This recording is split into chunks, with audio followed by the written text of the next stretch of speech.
Hello, welcome to Hunter's Home. Today we're going to be talking about a refreshing drink that people in the 19th century would partake of in the summer months. It's called Switchel.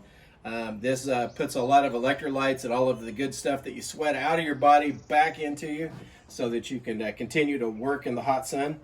You're going to need a few ingredients. You're going to need some fresh ginger, some lemon.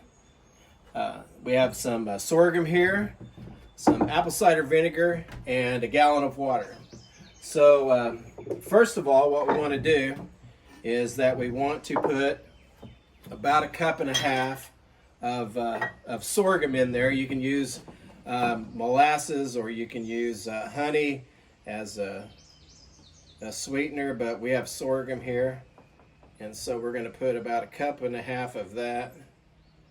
They assure me that this is about a cup and a half, but we're going to go a little further and put about another half of one of these in there,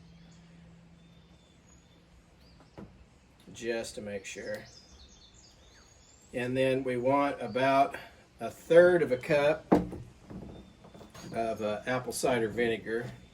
So we're going to put that in there, and I'm going to go a little bit more than a third of a cup, and then we're going to swish that around to get some of that sorghum that was stuck up on there. Now, sorghum is not molasses. Molasses is made from sugar cane. Sorghum is made from the sorghum plant. You cannot, a lot of times sorghum gets referred to as molasses, but you cannot boil sorghum into molasses. It is strictly nothing more than a syrup, and if you continue to cook it, it will not turn into molasses. It will strictly be nothing but a bitter tasting syrup. So, all right, that's in there. Now we need to add about a tablespoon of ginger. And so if you have a grater, you can grate this. I don't, so I'm going to use my knife, and I'm going to scrape off the outer edge there.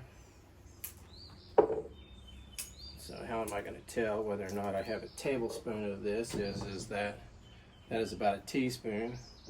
If I add that to it, that will equal about a tablespoon in the palm of my hand. So I'm going to scrape a lot of that off of there. And then I am going to crush it. I could mince it if I wanted to, but I'm simply going to crush this down. Maybe not. Maybe I shall end up mincing it.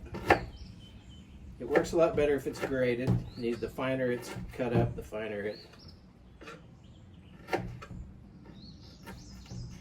it will mix in with what we're doing here. So. Let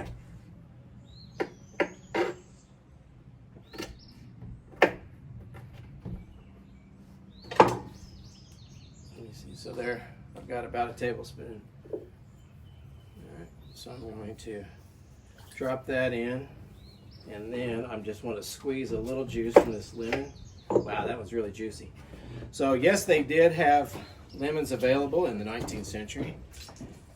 We could, so obtaining a lemon was not a difficult thing for 19th century life. All right, so now we are going to mix and stir all of that up. We'll continue to stir that until it mixes well together. The sorghum is the hard part. You have to mix and mix and mix until it gets incorporated into the water. So if you're using cold water, the sorghum will take forever to mix down. But if you're using air temperature water, it will mix nicely. So I'm starting to get there. This is going to come out about the color of tea. So if you have some ice like we do in our spring house, they would cut ice on the rivers and add it into their spring house, so they would have ice till about July. Since we're at the 1st of June, we still have ice available. And you can see the color of it is nice and dark.